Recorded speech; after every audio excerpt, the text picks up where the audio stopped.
मैं बहुत बहुत धन्यवाद देना चाहता हूं कि मुझे इस लायक समझा कि मैं पिछली लाइन में बैठने वाला एक छात्र आज अगली लाइन में बैठा हुआ हूं। सबसे पहले मैं एक नारे के साथ आप सबका ध्यान आकर्षित करना चाहूंगा और आप सबको देशभक्ति एक नारा लगा करके मेरे साथ मेरी बात को ध्यान सुनना होगा। वही जोश जो 2024 में जब मैं आया था यहाँ पे, उसी जोश के साथ मेरे सभी बहुत प्यारे बच्चे और मेरे साथी यहाँ पर हैं और माता पिता भी साथ में हैं। मैं बोलना चाहूंगा, एक बार बोलिए जोर से, भारत माता की जय, भारत माता की जय, भारत माता की जय। आदरणीय प्रिंसिपल मैम और श्री त्यागी जी, हमारे सर और पूरी टीम विलाड स्कूल की, आज मेरे लिए एक बहुत प्राउड मूवमेंट है और एक इमोशनल मूवमेंट भी है कि मैं जिन लोगों के सामने बैठने लायक भी नहीं हूं, आज मैं उनके साथ बैठा हूं। मुझे बहुत ही गर्व महसूस हो रहा है और थोड़ी सी आज मुझे झिझक भी महसूस हो रही थी कि मैं इनके साथ, इनके बराबर में बैठकर कैसा लग रहा होऊंगा, या फिर ये मुझे क्या सोच रहे होंगे कि यार एक छोटा बच्चा हमारे साथ आज बैठा है। हमारे आदरणीय स्नेहवीर पुंडीर जी, जो हमारे छात्र राजनीति गुरु भी हैं और हमारे शिक्षक भी हैं, जिन्होंने जब हम 2013 में यहाँ पे आए थे तब से लेकर आज तक वो हमें ज्ञान देते आ रहे हैं, रास्ता दिखाते आ रहे हैं और हमें हमेशा सही रास्ता दिखाते हैं।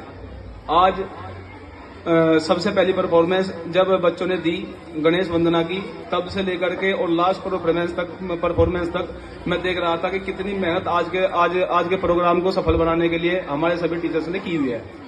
स्पेशली छोटे बच्चों को, जो बच्चे नहाते टाइम भी रोते रहते हैं और सोने नहीं देते माता पिता को, या पूरी रात हल्ला मचाते हैं, वो आज किस तरह से इतने अच्छे से मैनेज करके मैडम ने परफॉर्मेंस कराया उनसे, ये एक बहुत ही मेहनत का काम है और इनके लिए मैं चाहता हूँ आप सभी तालियां बजाकर उनको स्वागत करें। मैं बात आज देखो, मैं यहाँ का शिक्षक रहा हूँ, मुझे याद है वो पल जब मैं वहां गेट पे खड़ा होता था, जब बच्चे सुबह एंट्री करते थे, और तब का पल जब वो बच्चे जाते थे और मैं सड़क पे उन्हें सिक्योरिटी देता था कि वो कहीं झगड़ा ना कर दे। ऐसा कुछ भी मैंने ऐसा कुछ देखा है, यहाँ पे करा है, तो मैं कोई भी पल नहीं भूल सकता। हमारे चाहे वो हमारे स्टाफ के मेंबर हो, अटेंडेंट्स हो, या प्रिंसिपल हो, या हमारे ड्राइवर हो, हर एक आदमी के साथ मैंने अपना एक सामंजस्य बना के रखा है। शायद वो आज इसी कारण मुझे यहाँ पे बुलाया गया है, मेरे व्यवहार को देखते हुए।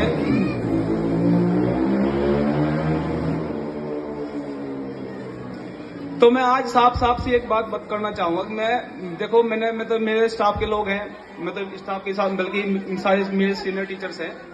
मेरी बात आज सीधे माता पिता से है, बच्चों के पेरेंट्स से है, ना तो बच्चों से है और ना टीचर्स से है। टीचर्स तो मेरे साथी हैं सब, या मेरे सीनियर हैं, उनके साथ मैं काम कर चुका हूं, जिनके साथ मैं आया हूं उनके साथ मैं हर समय रहता हूं। मेरा मिलना आज आपसे है और मैं आपसे ही बात करना चाहता हूं। सीधी सी बात है, जब एक बच्चा पैदा होता है तो सबसे पहले उसकी गुरु उसकी माँ होती है, आप समझ रहे होंगे।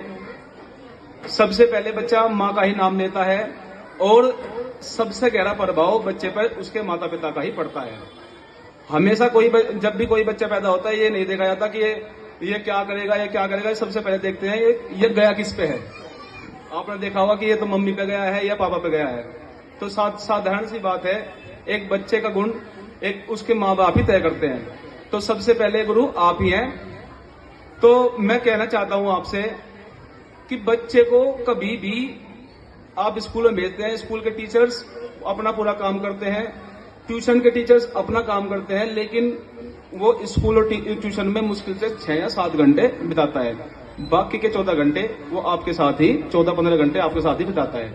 आप ही उसे सिखाते हैं कि हमें समाज में क्या करना है और हमें क्रांतिकारी भगत सिंह बनना है, या फिर देश को ऐसे रास्ते पे ले जाना है जिस तरह की भविष्य का आपका निर्माण हो, या फिर हमें अपने घर में आपस में ही लड़के रह जाना है। तो मेरी सारी की सारी उम्मीदें और सारी मेरी उम्मीदें आपसे ही हैं कि कृपया बच्चे को इसी रास्ते पे लेकर चलें, जिससे कि वो सिर्फ ना कि किताबी ज्ञान ले सके, बाकी अपने भविष्य को और अपने आप के साथ एक व्यवहार संपन्न रखे और हमेशा देश के लिए आगे बढ़ता रहे। आप ये मानते होंगे, आप जैसे भगत सिंह थे, हमारे चंद्रशेखर आजाद जी थे, उन्हें सब जानते हैं। वो कोई बहुत बड़े परिवार से पैदा नहीं हुए थे। जैसे परिवार से हम पैदा हुए हैं, या शायद हम तो बहुत अच्छी स्थिति में हैं, उस समय तो शायद स्थिति बहुत खराब थी, अंग्रेजों का उस टाइम शासन था जब वे पैदा हुए थे। उस समय के लोग भी उन्हीं परिवार से, उनके माता पिता भी आपके जैसे ही थे और आप भी ऐसे ही हैं। तो आपके हाथ में है एक बच्चे को साधु बनाना या एक बच्चे को चोर बनाना। टीचर तो सिर्फ ज्ञान दे सकता है, लेकिन मोरलिटी दे सकता है, लेकिन वास्तविक ज्ञान आपसे ही सीखेगा, आपसे ही आपके ही साथ ही रहकर सीख सकता है बच्चा। ठीक है जी। तो आप कृपया अपने बच्चों पर ध्यान दीजिएगा। आप देख ही सकते हैं सारे टीचर्स ने कितनी मेहनत की है। आपके बच्चे, आपको ही पता है कितने शैतान होंगे। हर कोई बच्चा ऐसा नहीं कह सकता, कोई माता पिता, कि मेरा 2-3 साल का बच्चा बहुत आज्ञाकारी है, जो कुछ कहती हूँ मान जाता है। नहीं, हर बच्चा लगभग एक जैसा होता है, एक 5 साल की उम्र तक का। तो उन्हें किस तरह से इन्होंने मैनेज कर दिया, ये आप समझ सकते हैं। बाकी का काम अब आपका है। आप उन्हें कैसे, अपने बच्चों को किस तरह मैनेज करते हैं, कैसे अपना सम्मान, टीचर का सम्मान और अपने आने वाले बड़े लोगों का सम्मान किस तरह से आप करवा सकते हैं। और इन्हीं पे ही देश टिका हुआ है। हालांकि मैं भी इस लाइन में ही हूं अभी, कि मैं भी देश में कुछ कर सकूं, अपना योगदान दे सकूं। और मैं एक 2 लाइनें बोलकर अपनी बात को विराम देना चाहूंगा कि हम युवा देश की ताकत हैं, परिवर्तन लाकर मानेंगे, कर देंगे ऐसा काम कि सब मील का पत्थर जानेंगे। कृषकाय नहीं हो पाएगा ये देश सहस्त्र वर्षों तक, कृषकाय नहीं हो पाएगा ये देश सहस्त्र वर्षों तक। नव भारत को दुनिया वाले चिर युवा नाम से जानेंगे, चिर युवा नाम से जानेंगे। धन्यवाद। जय हिंद, जय भारत। धन्यवाद।